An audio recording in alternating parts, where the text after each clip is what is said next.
Bom dia, tudo bem? Começando mais um Morning Call da Blackbird, hoje dia 4 de maio. Depois de uma semana positiva para o Ibovespa, os mercados internacionais eles amanhecem pressionados principalmente por conta de renovadas tensões comerciais entre os Estados Unidos e a China. Os futuros do S&P 500 nos Estados Unidos em queda de aproximadamente 1%, enquanto na Europa cai mais de 3%, e na Ásia as bolsas fecharam para baixo, enquanto o Japão e China estão fechadas em feriado. No final de semana, Donald Trump, presidente dos Estados Unidos, e Mike Pompeo, secretário do Estado americano, eles acusaram a China de esconder a epidemia do coronavírus para fazer estoques de equipamentos para combater a doença. Segundo a CNN, Trump alertou a China na semana passada de que os Estados Unidos poderão punir o país asiático com novas tarifas por conta do coronavírus. Além disso, destaque para a avaliação do plano de reabertura das economias do Ocidente e receio de uma segunda onda do coronavírus e reunião online da Berkshire Hathaway Online, no qual o Warren Buffett comentou sobre sua visão positiva no longo prazo, mas cautelosa no curto prazo devido a momentos de grandes incertezas. A Berkshire não recomprou ações no trimestre e vendeu todas as ações das companhias aéreas. O PMI industrial da zona do euro caiu de 44,5 em março para a mínima histórica de 33,4 em abril, frustrando as expectativas do mercado coletadas pelo Wall Street Journal de 33,6. Na Alemanha, o indicador passou de 45,4 em março para a mínima de 34,5 em abril, ligeiramente acima das expectativas do mercado de 34,4. Na agenda de indicadores econômicos de hoje, os destaques vão ser o PMI industrial brasileiro, agora no período da manhã, e a balança comercial de abril, no período da tarde. Durante a semana, a decisão de política monetária do Banco Central e a divulgação da produção industrial de março e do IPCA de abril serão os principais destaques da semana na agenda doméstica.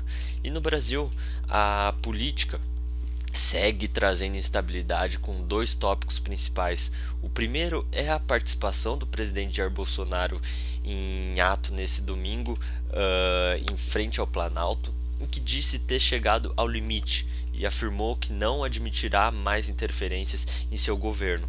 Ele mencionou ainda que as Forças Armadas estão no lado do povo.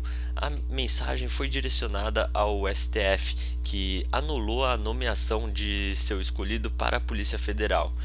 Há uma expectativa quanto à escolha do substituto. O segundo tópico é o depoimento do ex-ministro Sérgio Moro no sábado, em que reafirmou a tentativa de interferência do presidente na Polícia Federal.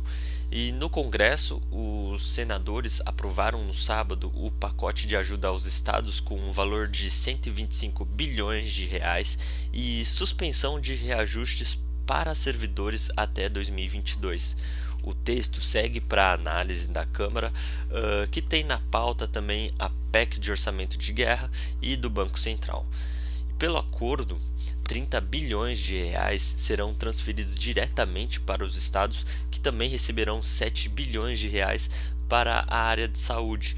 Já os municípios receberão cerca de 20 bilhões de reais em recursos e mais 3 bilhões de reais para serem alocados na saúde.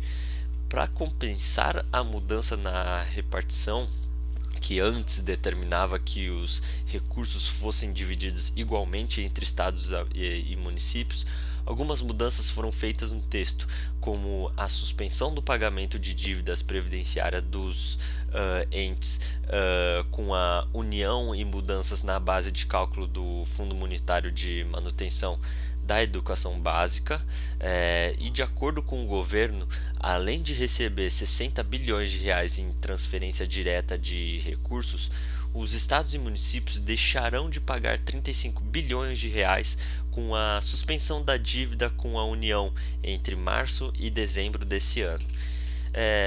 Porém, a flexibilização de regras para o aumento de salário para servidores de saúde e segurança ocorrida durante a votação do projeto deve reduzir em cerca de 40 bilhões de reais a economia estimada com o congelamento de reajustes previsto no texto.